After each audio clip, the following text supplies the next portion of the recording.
Hello, everybody. I am Drew Duncan. Do not forget that Facebook, Twitter, and Instagram is all at Drew Duncan Radio.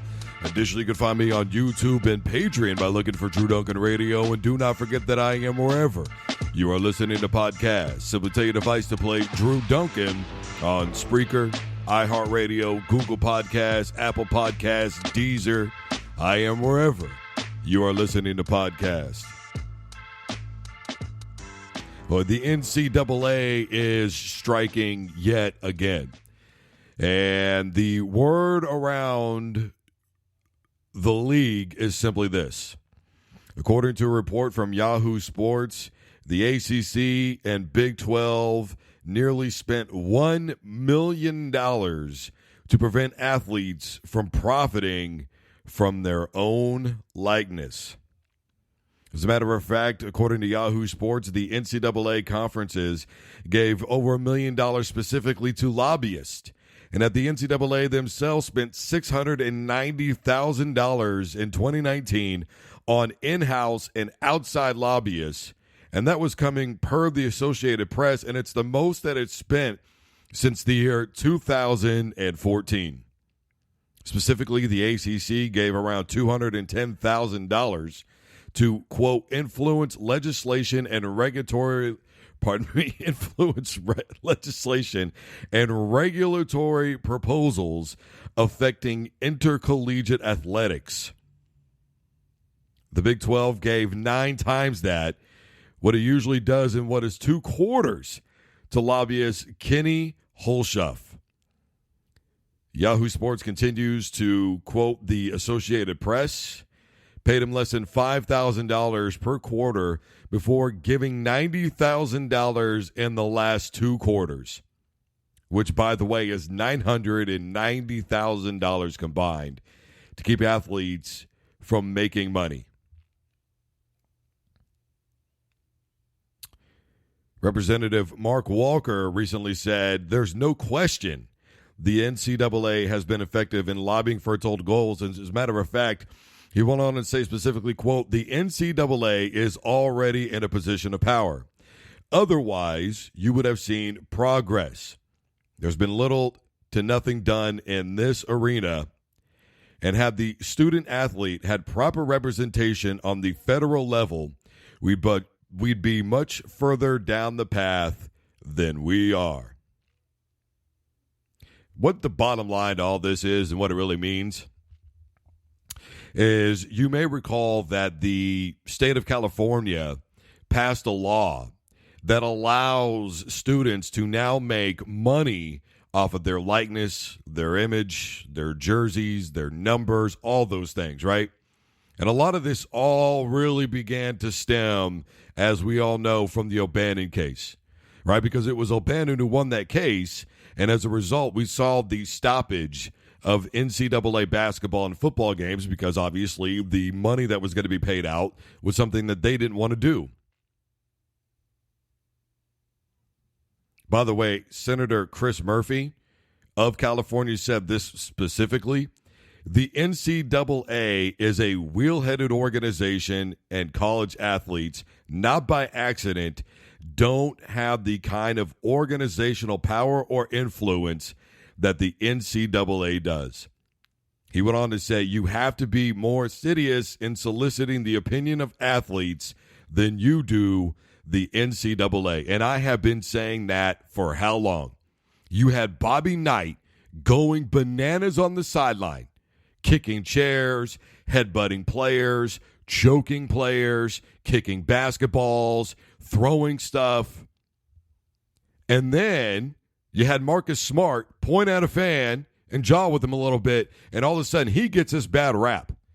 He gets the rap of a guy who doesn't want to play basketball. He doesn't want to be involved in the sport. He's a thug. He's this, he's that, he's the other thing. He's everything but what he is, and that's a person who also happens to be a tremendous athlete. See, that's the problem with the world that we live in. And see, the NCAA has this all confused because the NCAA believes that this is their game, but it's not. You see, the game belongs to the fans. The game belongs to the athletes. The game belongs to the coaches. The game belongs to everybody except them. And they want to control everything that is around it. They create these terms that are used like amateurism and student athlete. And because they are blanket statements, it takes away the affordability for a player to have proper representation for himself if a lawsuit happens, financially. They sign these contracts that say they're not even allowed to work. These people, well, they can get a job. Even if they could get a job, even if they weren't contractually obligated to not do so, when in the hell would they find the time? See, somebody who's never been a student athlete really just doesn't get what being a student athlete is really all about. It really is a full-time job. First of all, you have a mandatory minimum of 12 credit hours, and anybody who's taken 12 credit hours knows that that is a full schedule in and of itself. That is excluding practices, that is excluding weightlifting, that is excluding film study, that is excluding other training you have to do, that is excluding all the traveling you have to do. I go back to this time and time again.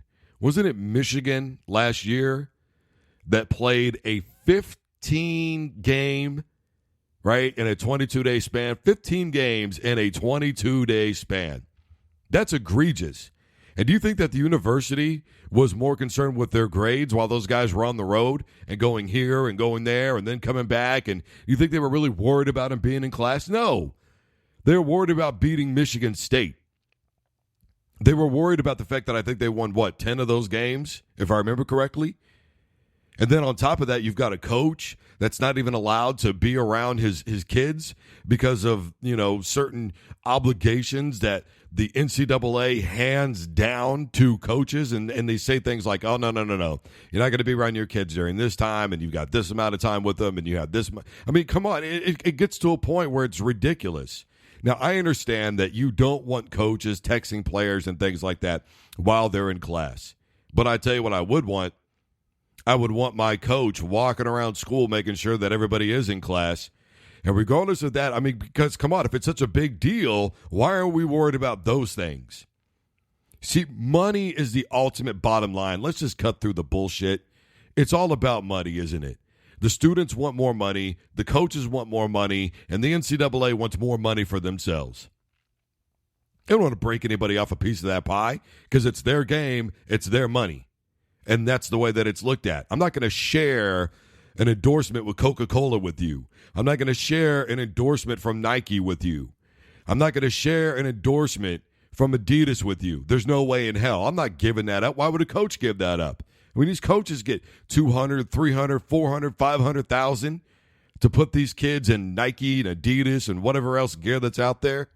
Come on now. Let's call an ace and a spade a spade. It all boils down to the color of green. How can I line my pockets up a little bit more? And I really get tired of this whole priceless education nonsense. Because if it was about education, then all the aforementioned stuff wouldn't matter to anybody. But it does matter. And whether the NCAA advertises that it does or doesn't is whatever. Because you just heard that right there. How can you speak bad about the NCAA when they put out commercials that say things like, there's X amount of players that are participating in sports, and we're all going to go pro in something else? Boy, isn't that a clever little advertisement that the NCAA runs during tournament games and college football games. We know the reality that half of those guys aren't going to go to the NFL or the NBA or the WNBA or maybe even go on to compete in the Olympics or, any of that. We know that reality. We don't need you to explain that to us. Quit treating us like we're morons for a moment, please. We're fully aware of that situation. I'll tell you what we're not aware of is the amount of money that you're making and withholding and the oppression that you are putting down on collegiate athletes. Whether you say you are or you not, you definitely are. And that is just the very fact of it. If you're making billions, you can't cut off a little bit more. Oh, they get a $5,000 stipend. Folks, anybody who's ever been to college or who has lived life at all knows that $5,000 is nothing in this world. I mean, seriously, if somebody handed me $5,000 right now, that money could be easily gone in 2 days. Just probably in bills alone. Let's just get real. They're allotted a certain amount of food to eat. I mean, come on, when you're an offensive lineman, do you think a voucher for breakfast, lunch, and dinner on the weekend is really enough? And I know that there's a lot of people who are in college that have it very hard. I get that. And I know that you're upset because you feel that these athletes are given so much better treatment than everybody else. And to some degree, they are. But in a lot of other ways, they're not, and they're working just as hard for it, if not harder, than you are. I'm not an athlete, okay? I went to college by the time I was 30. I was not an athlete. I was awarded a scholarship for mass communications, and I studied mass communications with an emphasis on sports analysis. And because of my scholarship, I was made to do film and television and radio and everything else. I couldn't just, figure out one field and then go with it. They wanted us to learn all aspects because of what we were doing. There was a radio station here locally that was looking at me so that way I could not only do an internship there, but a paid internship there. And I was going to get credits towards my college credits. Do you understand? So why is it that I get to do that? And I can get paid, but if a student athlete does it, suddenly that individual is all about money. It's never enough. They're greedy. When the hell did this narrative start? When did it begin? And where does it end? Where is that line? And I understand that there's only a true select amount of superstars that are out there in the college football world and the college basketball world. I know that in college basketball with 351 teams, not everybody or even every team is going to have a big-time superstar that can make money off of their likeness. But if there's somebody out there that can do it, and if there's somebody out there given the opportunity, why would we hinder them? The NCAA is talking about creating laws. No, you don't get to create laws. That's not what you do. You are not in the world of politics. You are in a completely different realm. You are in the educational world. You oversee education and the athletes that are involved in that education. That is what the NCAA is.